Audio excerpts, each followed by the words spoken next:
कि रिको जो किसी भी अर्थव्यवस्था के लिए उद्योग इन्वेस्टमेंट बहुत ज़रूरी होते हैं, जो राजस्थान के अंदर जिसके पास जिम्मेदारी है, उसके 2021-22 के प्रतिवेदन पर सदन में चर्चा हो। इसमें तकरीबन 14 हमारे साथियों ने इस चर्चा में भाग लिया। कुलदीप धनखड़ जी, डॉक्टर रितु बनावत जी, गोपाल शर्मा जी, अनीता बघेल जी, डॉक्टर सुभाष गर्ग जी, जेठानंद व्यास जी, यूनुस खां साहब, अदुराम मेघवाल जी, प्रियंका चौधरी जी, राम साहेब वर्मा जी, अशोक कोठारी जी, रामविलास जी, केसराम चौधरी जी और अतुल बंसाली जी। सभी ने अच्छे सुझाव भी दिए। कुछ समस्याएं जो चलती आ रही हैं वो सदन के और पूरे राजस्थान के ध्यान में भी लेकर आए। ये 21-22 की जब पिछली सरकार का कार्यकाल था, उसके उद्योगों के ऊपर और इन्वेस्टमेंट के ऊपर चर्चा हो रही है।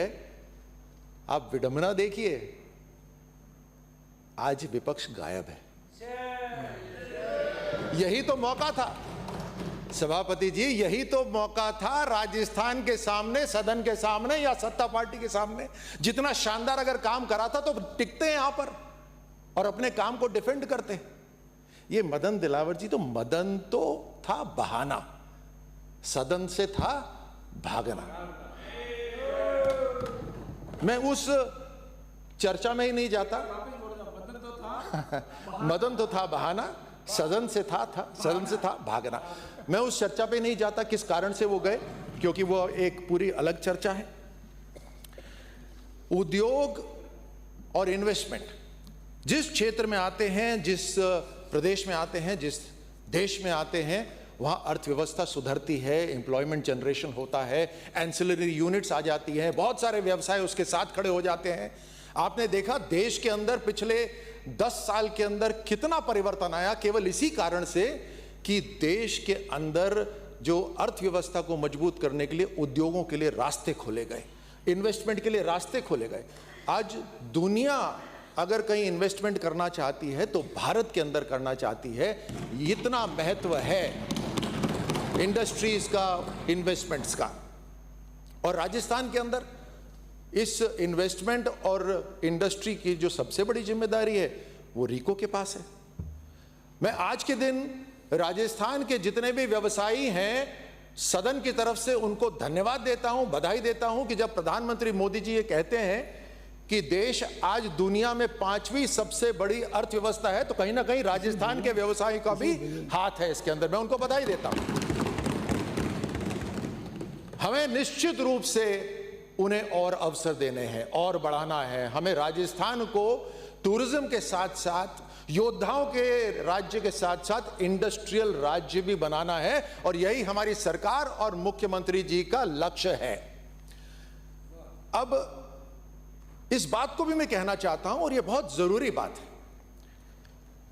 कि प्रधानमंत्री जी जब कहते हैं कि सबका साथ और सबका विकास, उसके अंदर पिछली सरकार विपक्ष की थी, पिछली सरकार विपक्ष की थी, फिर भी रिको को पूरा समर्थन केंद्र सरकार ने दिया।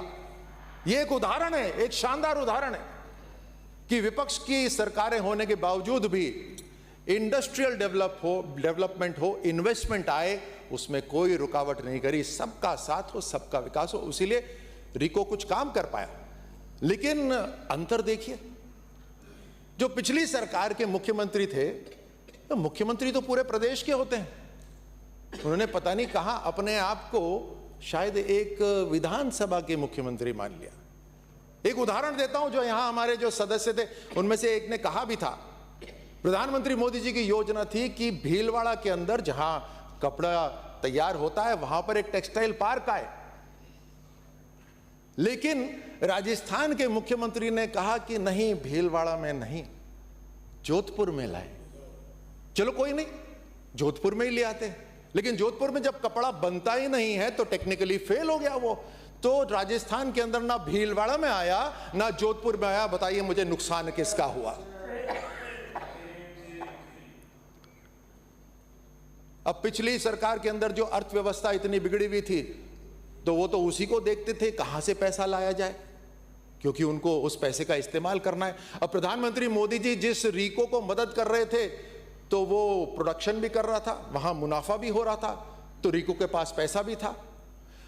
हजारों करोड़ रुपए रीको से लेकर चुनावी फायदे की जो योजनाएं बनाई गई वहां पर इस्तेमाल कर दिया गया। ये रीको के अंदर जितने जितने क्षेत्र हैं, अलग अलग जो विधायकों ने जो अपने क्षेत्र की पीड़ा बताई कि वहां पर उसका डेवलपमेंट नहीं हुआ, वो इसी कारण से तो नहीं हुआ कि पैसे तो दूसरी योजनाओं में जा रहे थे, चुनाव की योजनाओं में जा रहे थे, और वो पैसा अभी तक लौटा भी नहीं है रीको के पास। हजारों करोड़ रुपए चुनाव के प्रचार प्रसार के अंदर भी लगाए गए, ये वेस्टेज हुआ। एक और मैं शानदार आपको उदाहरण देता हूं, इससे बड़ा उदाहरण इस सदन के लिए नहीं हो सकता। बजट की घोषणा तो बहुत महत्वपूर्ण होती है, और जो सरकार बजट की घोषणा करती है फिर पूरे दमखम से उस बजट की घोषणा को पूरा करती है। पिछले 5 साल के अंदर राजस्थान की पिछली सरकार ने, पिछले मुख्यमंत्री जी ने औद्योगिक क्षेत्र की संख्या बजट के अंदर घोषणा करी 176, 176 औद्योगिक क्षेत्र बनाएंगे, लेकिन